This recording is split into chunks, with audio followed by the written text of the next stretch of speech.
Your show is on. It's time to act up. The show is on. It's time to act up. Your show is on. It's time to act up. The show is on. It's time to act up. Your show is on. It's time to act up. What's up, everybody? It's your girl, Kelly Michelle, and you are here on Act Up. Let's get straight into it.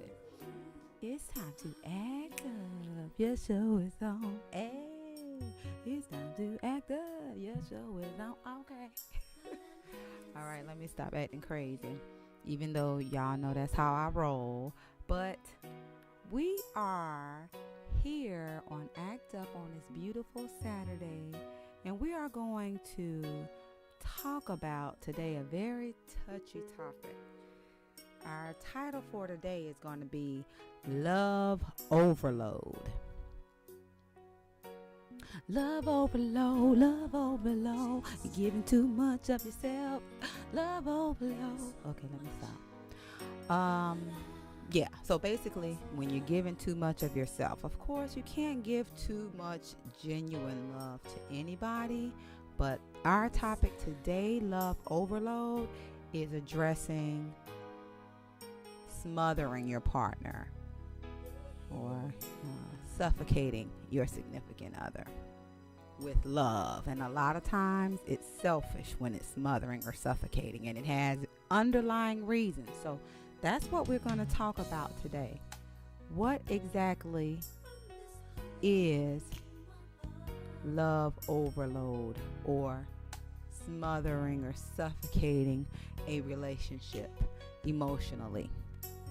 We're going to talk about what that is because it definitely ties into our main focus here at Act Up, which is the mindset and what you are focusing on and how you are reacting to certain things based on what your mind is focusing on. And you are head over heels with them. You're head over heels. You are in love.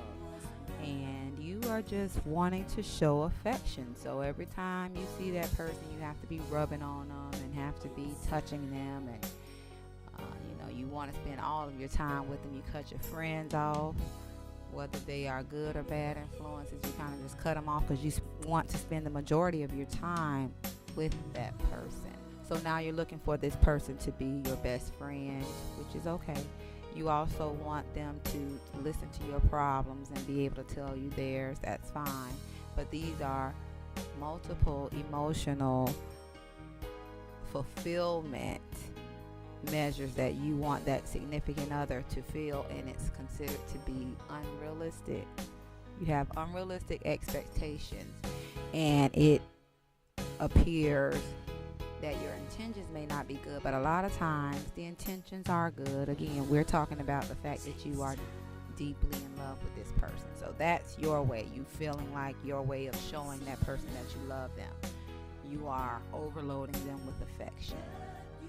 And some people are cool with that. Some people like that, but a lot of times it's overkill and it can push people away.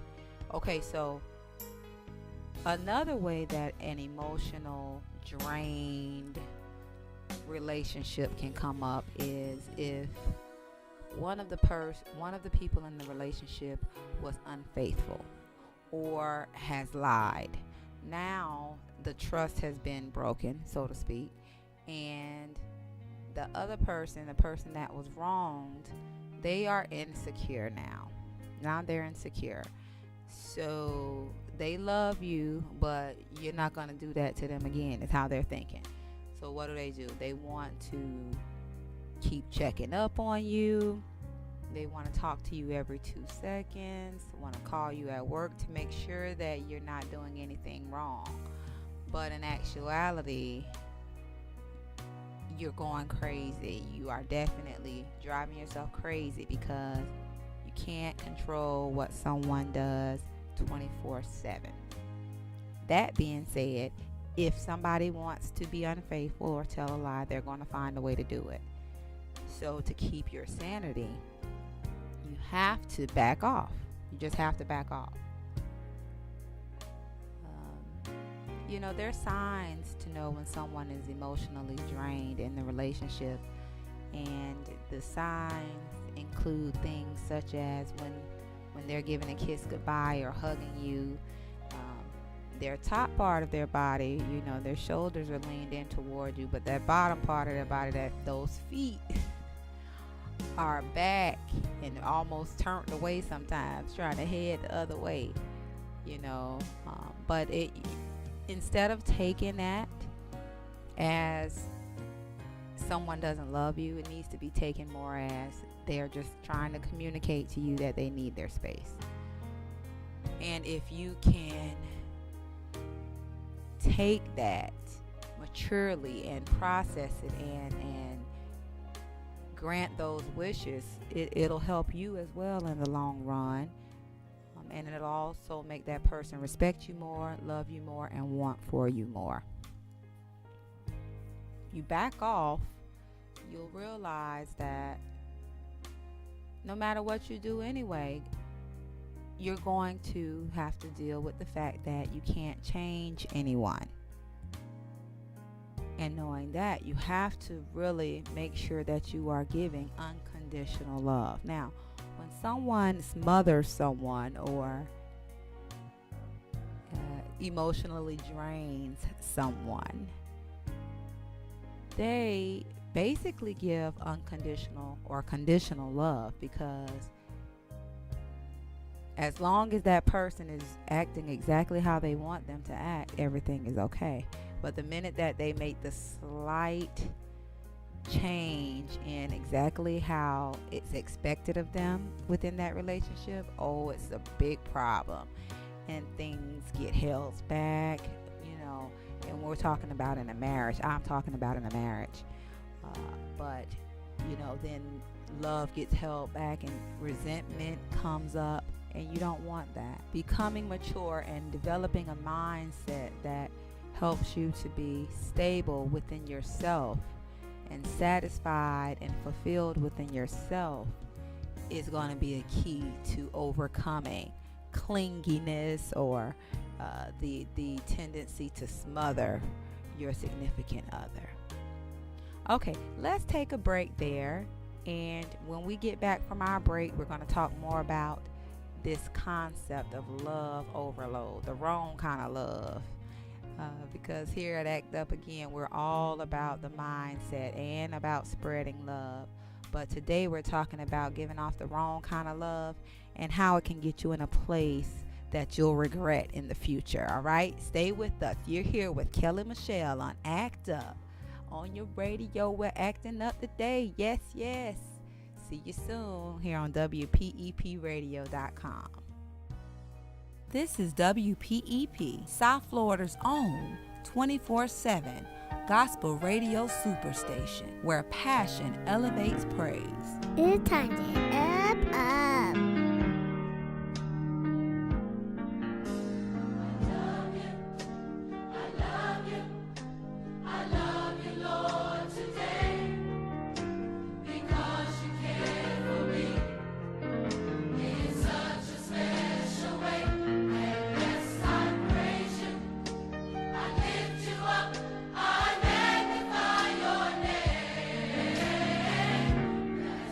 My heart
Praise the Lord. Let's adore the Lord right now.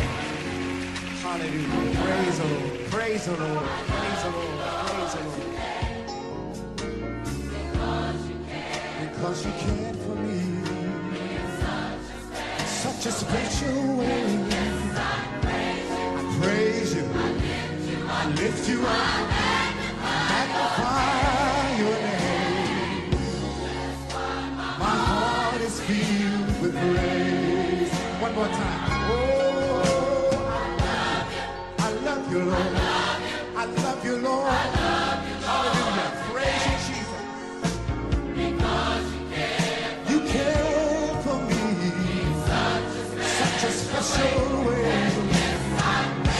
I praise you. I lift you up. I magnify your name.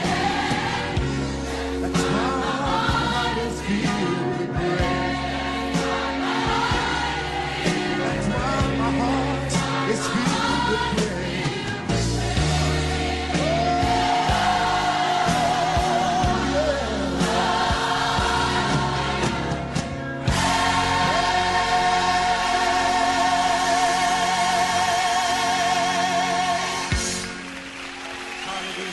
Praise the Lord. Praise the Lord. Praise the Lord.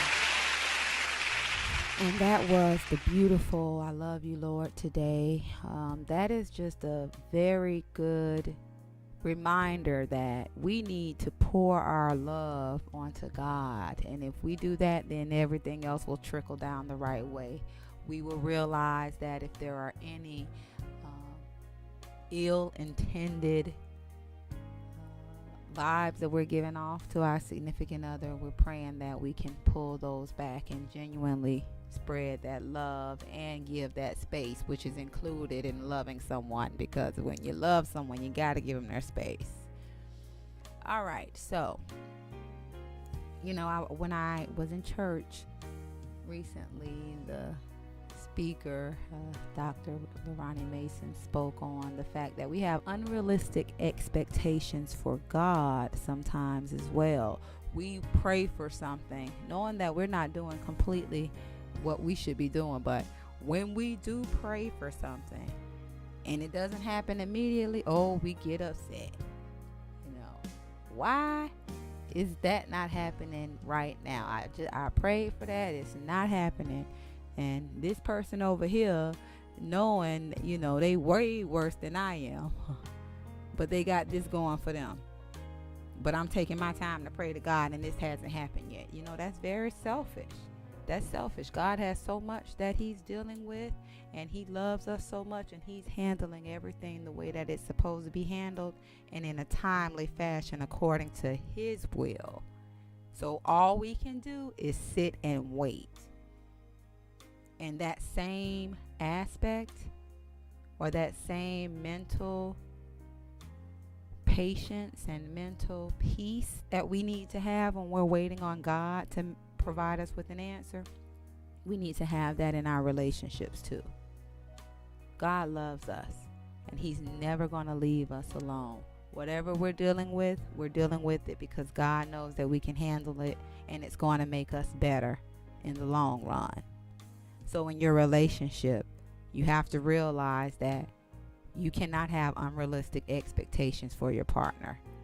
You have to give them their space so that they can decide how much they love you and how they want to respond to your love. If you don't give them room to breathe, they're not going to even be able to process your love. And in a relationship, it's often unsure at first. You're not sure exactly what that other partner requires of you or how they want you to love them. But it does take some time and patience and just letting it flow for it to be natural and genuine, and for these two parties to be in love. You have to let it flow. It has to be natural, because the minute that you're trying to push things on, it starts to get creepy, and one of the partners is pushing away. One of the people are going to push away because it's too much, too soon, without knowing exactly what that other partner prefers.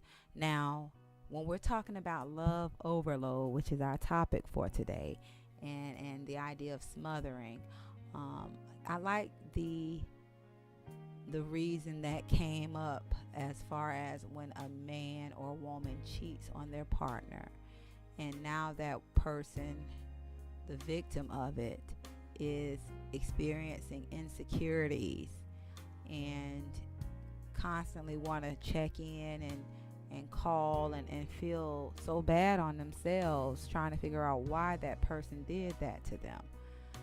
It seems like a legitimate reason to fall into the trap of smothering your partner. Why? Because you want to make sure that they are there with you 24/7, so that you can ensure they're not talking to anybody else, or not showing affection or sharing their emotions with anyone else. Well, what you'll fail to realize if you do that is that they're going to start getting just completely angry with having to spend all of that time with you, and they're going to start holding things back. So it's not going to be genuine, and it's not going to be 100% open communication, because some things are going to be held back. It's just too much. You have to have a balance. That's not to say the majority of your time can't be spent with that person, but not 100% of that time. So how do you know if you are emotionally smothering your partner? Okay, if you feel like every time your significant other leaves, you have to be calling and texting them, or they have to be calling and texting you to make sure that you're in constant communication, it's too much. That doesn't need to happen, because that now the quality is taken out of that away time that will cause you to love and enjoy each other more when you meet back up. So that needs to stop. Number two, if you are told by your partner that they need space, or you're smothering them, take that as a blessing. Okay, now you know exactly what you can do to help your relationship get back on track. And that is give them some space. Again, you can't stop them from doing whatever they're going to do. If they love you, they're going to be faithful to you. If they love you, they're going to be there with you. You are the one that has that person. They chose you for a reason. You have to remain confident, and you have to back off and just relax. They'll come around as soon as they realize that you're giving them the space that they truly need. Okay, so they're telling you they're smothered. You have to do certain things. You have to get more active with your friends. If you not friends with a lot of people anymore, or whatever the case may be, get busy with your own passion and your hobbies, because that's a turn on. It's a turn on when someone is passionate about something outside of your significant other. They don't want to think that without them you're nothing. They have to know that you are passionate about something outside of them. You're still a whole person. Keeping in mind that you are still a whole person can help you better proceed with giving space and really showing love, because now you're not being selfish and wanting 100% of that person's time. You're showing love because you know that person needs a breather from you. If you text them or call them and they don't respond immediately, they're unavailable right then, and you keep calling back or keep texting back, that's smothering somebody. Okay, they're going to see they missed your call, and if you leave a message or whatever, they'll see it, they'll get it. But you definitely don't want to do that, because now you're saying you don't trust them, and by you calling back to back, they're going to pick up because they're doing something wrong, versus I'm going to just call you. You're busy right now doing something that's noble, something you're supposed to be doing, and as soon as you're done, you'll see that I called and you'll call me back. Simple as that. Simple as that. And just keeping in mind that even when someone lies or breaks their trust and hurts you, you still have to proceed through life as if everything is okay. That's if you're going to stay with that person. If you're going to stay with that person, you're choosing to forgive that person for breaking your trust. You're going to let that person know exactly how you felt, and you have to forgive that person and trust that that person is not going to do that to you again. And you really have to back off if that person has never even broken your trust. You know, some people have to go through that and they've never given their partner any reason not to trust them, but yet they still have to go through being smothered emotionally. A lot of people say that they do it because they love someone, but truthfully speaking, if you love somebody, you would not do that to them and make them feel bad for not spending 100% of their time with you. Again, it's a matter or means of selfishness and being controlling. And no one wants to be controlled or feel like they're imprisoned. It makes you want to break free. So if the true meaning of love is in play here and you truly love someone, you want to make sure that you do not overload them with the wrong kind of love that is selfish. You want your love to be unconditional, meaning that whatever mistakes you make, because we're both going to make mistakes, whatever mistakes you make, I'm choosing to be with you and I'm going to be here. I know you love me and I know you don't mean any type of wrong intentions or bad intentions if you do anything outside of what I consider to be loving towards me, or honest towards me, or acceptable to me. Anything outside of that, I'm still going to love you. When you get to that point, what you'll find is that oddly, that love will start pouring right back down on you, because with space and time away, that person sees how much of a jewel you are. They see that and they want to cling to you. They want to get closer to you, not in a selfish, clingy way, but just, this is mine. This is mine. This is my significant other right here, because I can be myself. I don't have to be walking on eggshells and trying to be a certain person or a certain way to make sure this person is happy. I can be myself, and through my weaknesses and my flaws, I still am loved, and I know this person loves me because they respect me enough to give me the space I need. They respect me enough to continue to love me and to listen and to understand that in my imperfections, I still love them, and I will never do anything to willfully hurt them.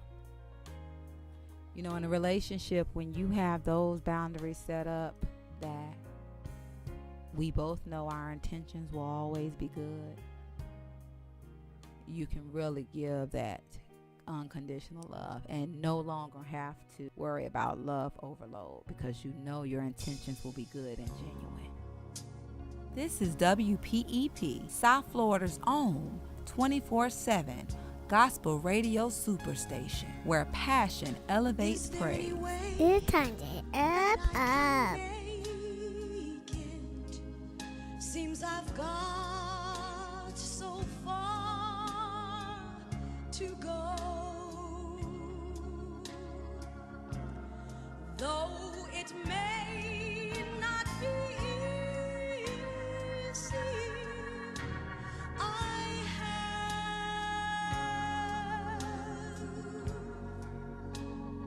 this assurance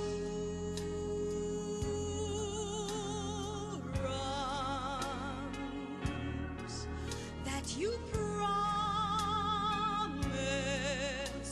always to see me through. Every turn a new beginning, something never dealt with before. There I am in the midst of a storm, and I cry, Lord, I just want to die, Lord. Then I fall, Lord, right back in your loving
WPEP, South Florida's own 24/7 gospel radio superstation, where passion elevates praise.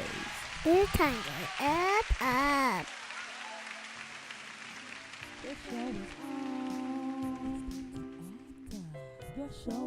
That's our show for today. If you got any questions or if you have any comments or insight on our show topic for today, Love Overload, if you've experienced relationship smothering, both giving it or getting it, make sure you reach out to me. I'm Kelly Michelle on Facebook. And on Instagram, I'm at KellyMichelle_music or at at Strong Belly Fitness is my fitness page. You can also give the radio station a call, and you can also visit our website, WPPradio.com, and check me out every Saturday at 6:30 p.m. right here on WPEP Radio. And until next week, take it easy, people. Okay? Don't love too hard. Love hard, but, don't be acting all crazy and all under people. But anyway, y'all be easy, all right? It's your girl, Kelly Michelle, signing off. It's time to act up. Peace.